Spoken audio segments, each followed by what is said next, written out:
Hello नमस्कार dear student, welcome to Success Career. आज की इस वीडियो में आप लोग देखेंगे टर्नर के ट्रेड थ्योरी के 40 क्वेश्चन को, जो कि प्रीवियस ईयर के क्वेश्चन है, जो कि आज के पेपर में पूछा गया था। ये है टर्नर फर्स्ट ईयर के। यदि आप टर्नर फर्स्ट ईयर में हैं तो ये आपके लिए उपयोगी होगा और आपको इससे पता चलेगा कि आपके ट्रेड थ्योरी से यानी कि टर्नर से कितने क्वेश्चन बनते हैं। और दूसरी यहाँ पे प्रीवियस ईयर के क्वेश्चन जो होते हैं 70 से 80% क्वेश्चन आपके प्रीवियस ईयर से होते हैं। तो मैं कहूँगा कि आप लोग सभी प्रीवियस ईयर के क्वेश्चन पेपर को जरूर देख के जाएं। ये जो पेपर हुआ था सीबीटी एग्जाम, ये उसी का है। चलिए हम इसको डिस्कस कर ले रहे हैं। सबसे पहले देखिए, जो आपका ट्रेड थ्योरी से इसमें 40 क्वेश्चन को हम लोग डिस्कस करने वाले हैं, जो कि सीबीटी हुआ था। और ये जो सेंटर पड़ा हुआ था ये गवर्नमेंट आईटीआई में पड़ा हुआ था। मैं यहाँ पे हाइड कर दिया हूँ सारी चीज़ें, क्योंकि जिस बच्चे का मैं लिया हूँ वो बोल रहा था मेरी कोई भी चीज़ आप क्लोज मत करिएगा, ओपन मत करिएगा किसी कैंडिडेट या अपने चैनल पे। तो मैं फिर भी यहाँ पे सारी चीज़ें उसका हाइड कर दिया हूँ। और देखिए, सबसे पहले हम यहाँ पे 40 क्वेश्चन जो है ट्रेड थ्योरी के डिस्कस करेंगे। उसके बाद आपको जो वर्कशॉप कैलकुलेशन है और एम्प्लॉयबिलिटी स्किल के क्वेश्चन है, उस सभी का प्लेलिस्ट आपको डिस्क्रिप्शन बॉक्स में मिल जाएगा, आपके प्रीवियस ईयर के जो पेपर डिस्कस किए गए हैं उनके।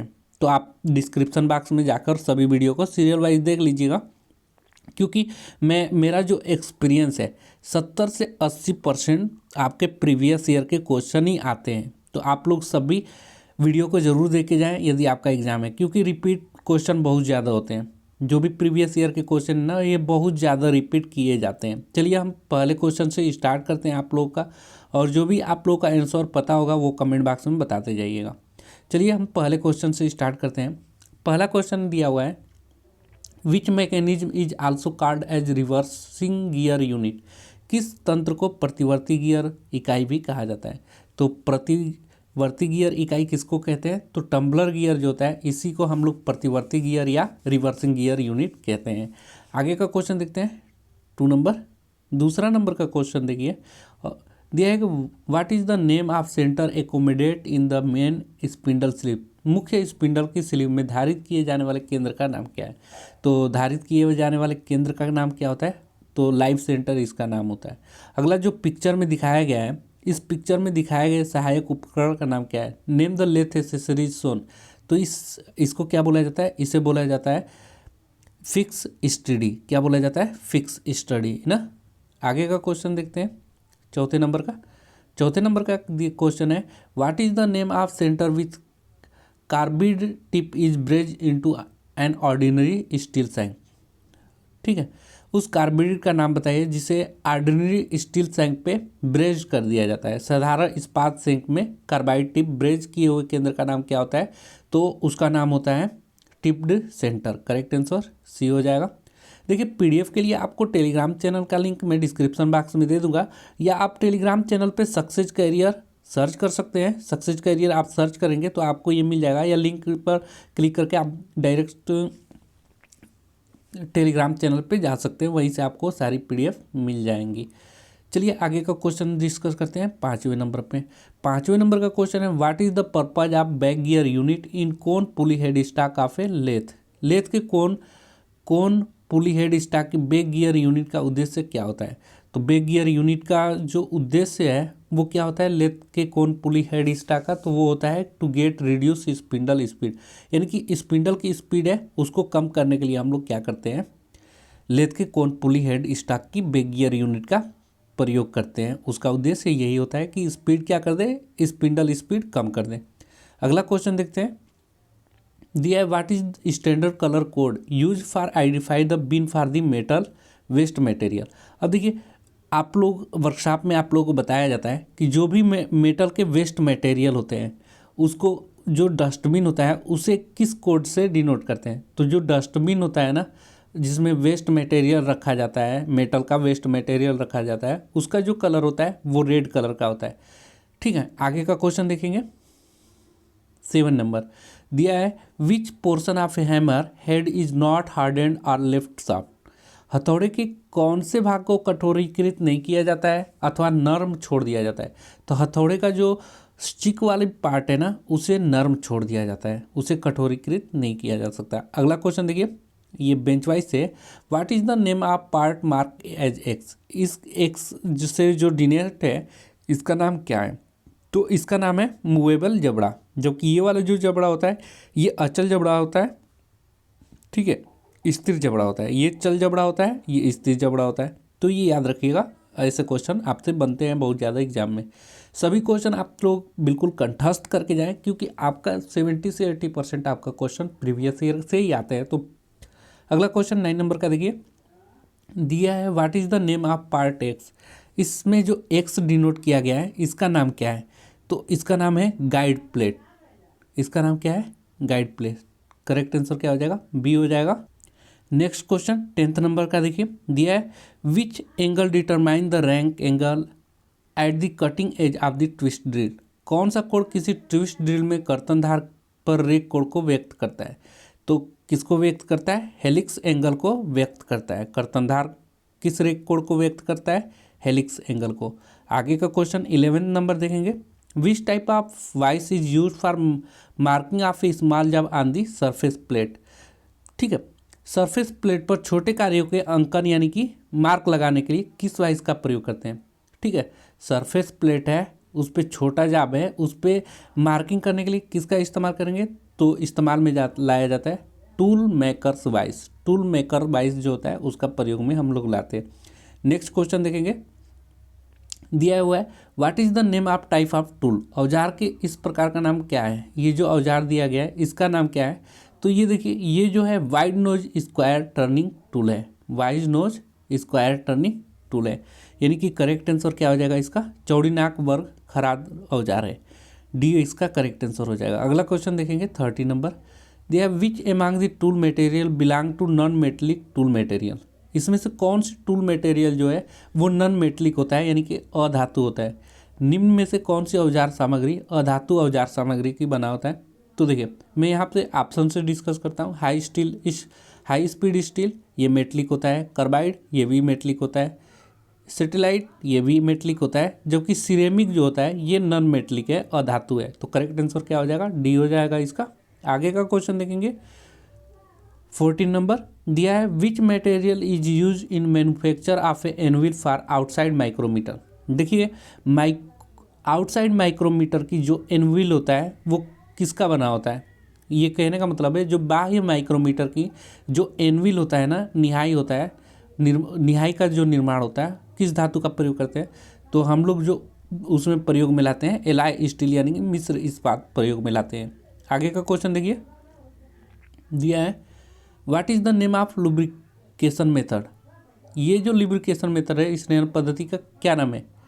तो इसका नाम है स्प्लेश लुब्रिकेट। इसमें क्या होता है, ये जब मूव करता है ना तो इसमें जो ये छन्नी लगी होती है ये बार बार स्प्लेश करता है, छिड़काव करता है ना।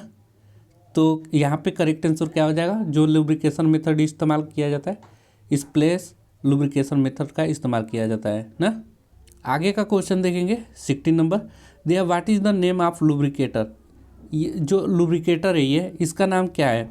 इस नयन औजार का नाम क्या है ये लुब्रिकेटर का? तो इसका नाम है ग्रीज गन। क्या नाम है? Grease gun. ठीक है, इसी में से ग्रीस निकाला जाता है। अगला क्वेश्चन देखेंगे, which tool is rotate in the clockwise direction both cutting and with draw. किस औजार का प्रयोग खोदने और निकालने दोनों में दक्षिणवार दिशाओं में घुमाते हुए किया जाता है? तो किसका? तो ये होता है रीमर जो होता है, इसका प्रयोग क्लॉकवाइज डायरेक्शन में कटिंग के लिए किया जाता है। आगे का क्वेश्चन देखेंगे 18 नंबर, दिया है what is called the greater of the two limit of size. माप की दो अधिकतम सीमाओं में बड़ा किसे कहा जाता है? What is called greater of two limit of size. Limit of size में ग्रेटर यानी कि बड़ा किसको कहा जाता है? तो बड़ा मैक्सिमम लिमिट साइज को कहते हैं, यानी कि माप की अधिकतम सीमा को कहा जाता है। अगला क्वेश्चन 19 नंबर का देखिए, यहाँ पे नर्लिंग पैटर्न दिखाया गया है ना। नर्लिंग पैटर्न यहाँ पे ये कौन सा नर्लिंग पैटर्न है? तो ये जो नर्लिंग पैटर्न है ये डायमंड वाला है। डायमंड कैसा होता है? कुछ इस प्रकार होगा और दूसरा इस प्रकार होगा। इसमें जो ये बन रहे हैं ना यही डायमंड है। अगला क्वेश्चन देखेंगे 20 नंबर, दिया है what is the purpose of knurling operation. Knurling संक्रिया का उद्देश्य क्या होता है? तो इसका उद्देश्य है गुड ग्रिप अपीयरेंस। जो नर्लिंग ऑपरेशन किया जाता है किसी चीज़ को पकड़ने के लिए अच्छा से हाथ में वो पकड़ बनाए, इसलिए प्रयोग करते हैं नर्लिंग ऑपरेशन का। अगला क्वेश्चन देखिए 21 नंबर, दिया है what is the name of part mark x. यहाँ पे जो एक्स मार्क दिखाया गया है इसका नाम क्या है, तो इसका नाम क्या है, तो ये होता है हार्ड शोल्डर का बना होता है, इसी को हार्ड शोल्डर, ठीक है, जो दिखाया गया है ये क्या है, हार्ड शोल्डर है। करेक्ट आंसर बी हो जाएगा। आगे का क्वेश्चन देखेंगे, which material used for making the head of soldering iron. Soldering iron का सिरा बनाने के लिए किस सामग्री का प्रयोग करते हैं, तो सोल्डरिंग जो आयरन है उसमें कौन सा, तो उसे प्रयोग में लाते हैं फोर्ज कापर का, ठीक है। आगे का क्वेश्चन देखेंगे 23 नंबर दिया है, how is the filler material distributed in the joint in ब्रेज welding. Filler सामग्री को ब्रेज वेल्डिंग जोड़ में किस प्रकार वितरित किया जाता है, डिस्ट्रीब्यूट कैसे किया जाता है, तो यहाँ पे जो डिस्ट्रीब्यूट किया जाता है वो कैलिपर एक्शन द्वारा, केशिका क्रिया द्वारा किया जाता है। करेक्ट आंसर डी हो जाएगा। आगे का क्वेश्चन देखिए, दिया which part is pivoted in the disc of vernier bevel protractor. कौन सा हिस्सा वर्नियर बेवल प्रोटेक्टर डिस्क को पाइवोट किया जाता है, तो किसके द्वारा पाइवोट होता है, तो ये डायल द्वारा पाइवोटेड होता है। अगला क्वेश्चन देखेंगे 25 नंबर दिया है, which welding method is more suitable for joining dissimilar metal readily. यहाँ पे जो कि असमान धातु हैं, असमान धातु को ज्वाइनिंग के लिए यानी कि जोड़ने के लिए कौन से वेल्डिंग का प्रयोग करते हैं, तो देखिए किसी भी असमान धातु को भिन्न भिन्न धातुओं को शीघ्रता से जोड़ने के लिए उपयुक्त वेल्डिंग कौन सा होता है, तो वो होता है ब्रेज वेल्डिंग, ठीक है। ब्रेज वेल्डिंग के द्वारा ही हम दो भिन्न धातुओं को जोड़ सकते हैं। अगला क्वेश्चन देखेंगे, what is mark as x.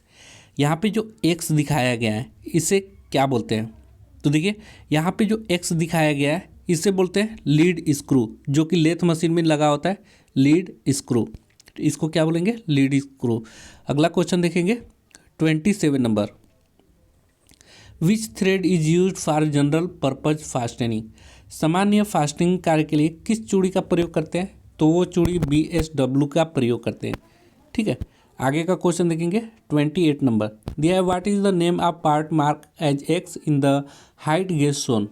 Height gauge के प्रदर्शित चित्र में एक्स द्वारा चिन्हित उसका नाम क्या है, तो यहाँ पे देखिए यहाँ पे हाइट गेज शोन किया गया और यह एक्स से डिनोट किया गया है, तो इसका क्या नाम है, तो इसे मेन स्केल बोला जाता है, मेन स्लाइड, इसी पे ये क्या करता है, स्लाइड करता है। ये जो है ये क्या है, स्लाइडर है, यही ऊपर नीचे स्लाइड करेगा, तो इसे क्या बोलते हैं, मेन स्लाइडर। ओके, आगे का क्वेश्चन देखिए 29 नंबर दिया है, which device is used as a datum while marking with the vernier height gauge. Vernier height gauge द्वारा जो चिन्हांकन के द्वारा किस युक्ति का प्रयोग डाटम के रूप में किया जाता है, तो किसका प्रयोग किया जाता है, सरफेस प्लेट का प्रयोग किया जाता है ना।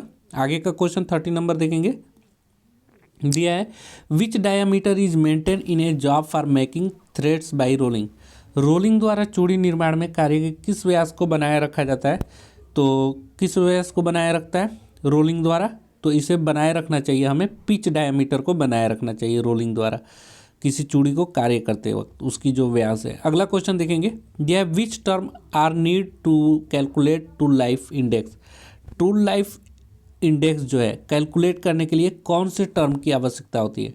औजार आयु की सूचकांक ज्ञात करने के लिए किसकी ज़रूरत पड़ती है, तो ये पड़ता है कर्तन गति समय एवं सूचकांक, कटिंग स्पीड टाइम और एंड इंडेक्स की ज़रूरत पड़ेगी।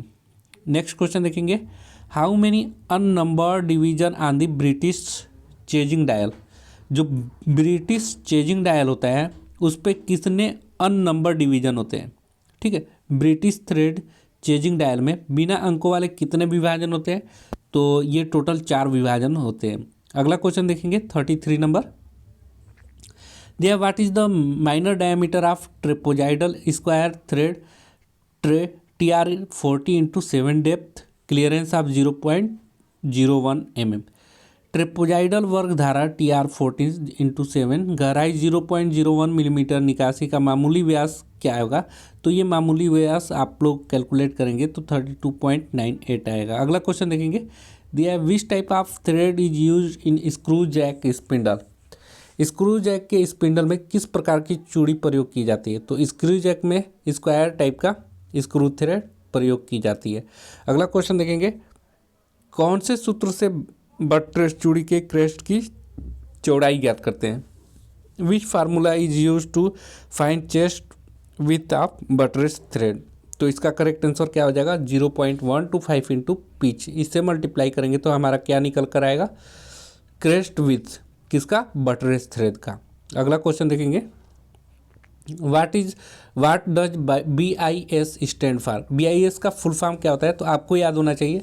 BIS का फुल फॉर्म क्या होता है bureau of Indian standard. Bureau of Indian standard कौन सा हो जाएगा बी हो जाएगा ना correct answer bureau of Indian standard. अगला क्वेश्चन देखेंगे 37 नंबर दिया which angle is ground on a acme thread tool. एकमे चूड़ी औजार में कौन सा कोण घिस के बनाया जाता है। तो एकमे थ्रेड में कौन सी जो एंगल है वो बनाया जाता है तो वो है 29 डिग्री, याद रखिएगा। अगला क्वेश्चन देखेंगे 38 नंबर दिया which mandrel is manufactured in order to reduce the number of mandrel. कौन सी मैंड्रिलों की संख्या कम रखने के उद्देश्य से बनाई जाती है तो किसका तो ये है स्टेप मैंड्रिल का प्रयोग किया जाता है। आगे का क्वेश्चन देखेंगे 39 नंबर दिया हुआ है what is the name of chuck that hardened steel sleeve having slit cut partly. उस चक का नाम क्या है जिसे कठोरीकृत स्टील की आंशिक झिरी युक्त स्लीव लगी होती है। तो उस चक का नाम क्या है तो उसका नाम है कोलेट चक। नेक्स्ट क्वेश्चन 40 नंबर दिया है which is use to support the hollow in job. किसका प्रयोग खोखले सिरे वाले कार्यों को पकड़ने में किया जाता है तो पाइप सेंटर का प्रयोग खोखले जो सिरे वाले कार्य हैं जाब हैं उनको पकड़ने के लिए किया जाता है। सपोर्ट होलो जाब के लिए कौन सा प्रयोग में लाते हैं हम लोग पाइप सेंटर का प्रयोग करते हैं। अब गाइस यहाँ से 41 से लेकर आप लोगों को यानी कि ये यहाँ से आप लोगों को देखने को मिलेगा वर्कशॉप कैलकुलेशन का जिसका मैं वीडियो ऑलरेडी बना दिया हूँ और उसका प्लेलिस्ट का लिंक मैं डिस्क्रिप्शन बॉक्स में दे दूंगा। यदि आप फर्स्ट ईयर से बिलोंग करते हैं तो उन वीडियो को वर्कशॉप कैलकुलेशन को जरूर देख के जाएं जो कि आपके टर्नर के लिए काफ़ी इंपॉर्टेंट होगा। ये ऑलरेडी मैं डिस्कस किया हूँ और PDF के लिए आपको टेलीग्राम चैनल का लिंक डिस्क्रिप्शन बॉक्स में दे दूँगा, आप जाकर वहाँ से डाउनलोड कर लीजिएगा। तो ऐसे ही वीडियो पाने के लिए आपने अभी तक चैनल को सब्सक्राइब नहीं किया है तो सब्सक्राइब कर दें कि ITI से रिलेटेड सभी इन्फॉर्मेशन आपकी तैयारी टर्नर से रिलेटेड जॉब की अपडेट आपको मिलता रहे। आज के लिए वीडियो में इतना ही। Thanks for watching this video guys. मिलेंगे नेक्स्ट अपडेट के साथ, तब तक लिए बाय।